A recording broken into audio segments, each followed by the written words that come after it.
So you don't have time to consume an entire podcast, that's okay. Enjoy the highlights on TRS Clips. Make sure you subscribe, make sure you hit that bell icon. And as you meditate consistently in life, as you keep going forward with your meditative practices, as you keep diving deep into spirituality, the effects get compounded.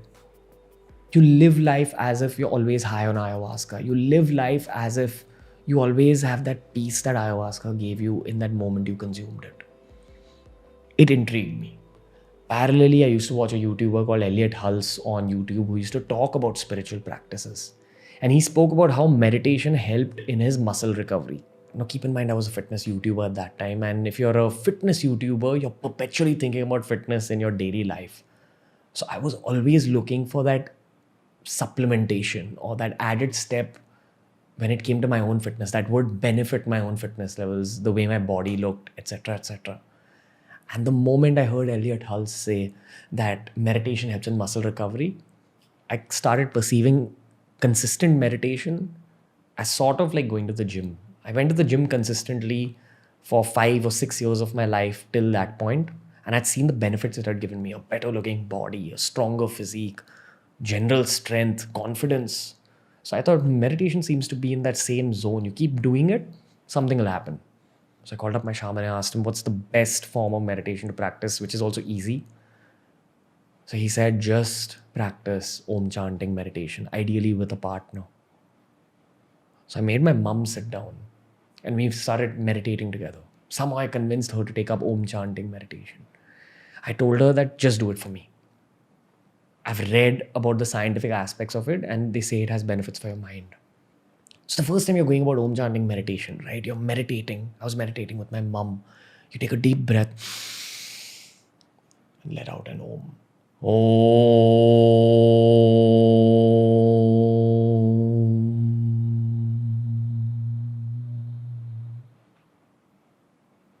You take a deep breath and do it again. You take a deep breath and do it again. And you keep doing this for at least 15 to 20 minutes. The first time I opened my eyes, I felt like all the colors of the real world had gotten a little more saturated. And that's when I knew that, okay, something's happening. This is real. What is happening here? My mum felt something. She felt way calmer. Fortunately, we kept at it and we kept doing this all the time. And a month later, I was just sitting in my room and I was feeling this strong sense of peace on a Sunday. Sort of a sense of peace that I had not felt since my childhood. And then I remembered my shaman telling me that you'll only see the effects a month into doing it consistently every day. I was feeling a significant level of peace that I hadn't felt before. So I got even more determined to meditate. And I started meditating twice daily, 20 minutes, twice daily.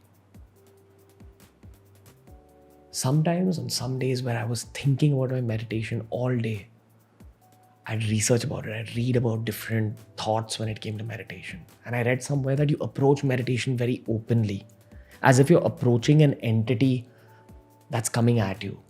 In the same way that the ayahuasca energy came at you and gave you something, you approach an entity. It could be God, it could be the universe, it could be some kind of power.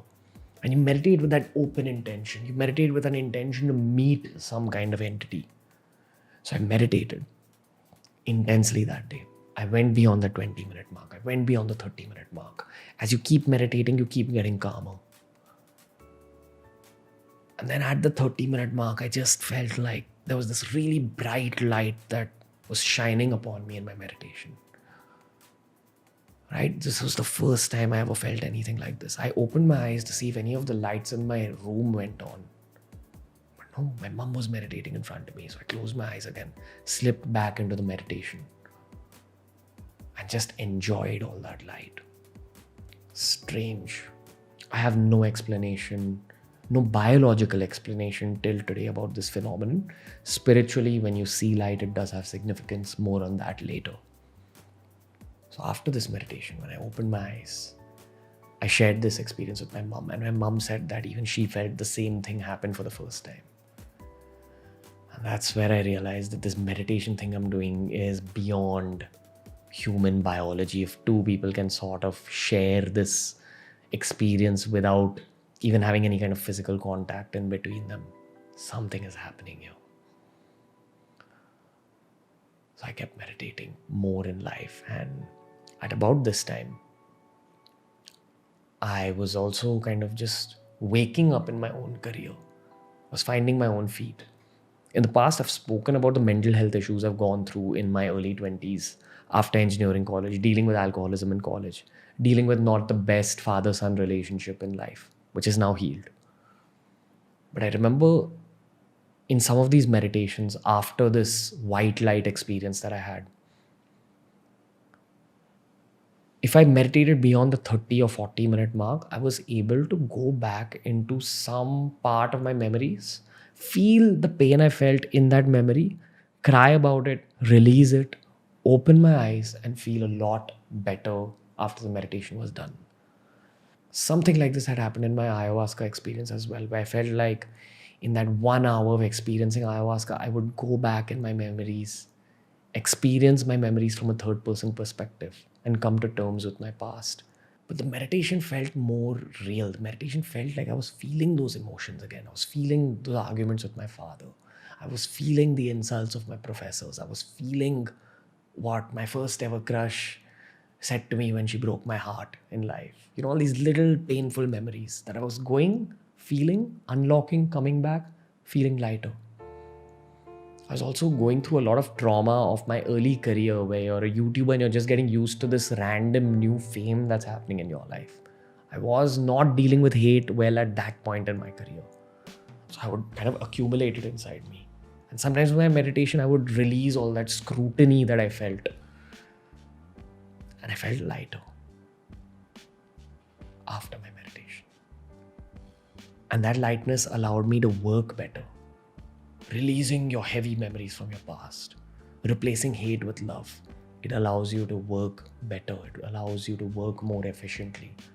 That's a very raw explanation of how daily meditation can help your career.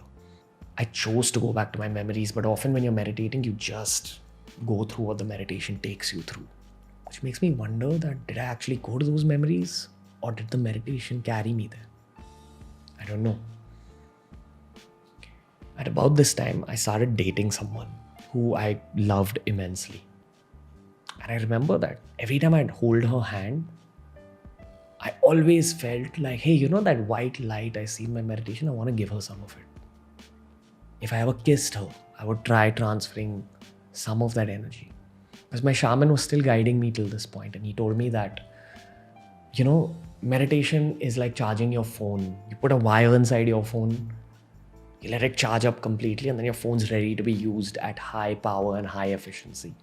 You're like that phone that's just been charged by the power of meditation, and you can choose to pass it on to the people you love through love.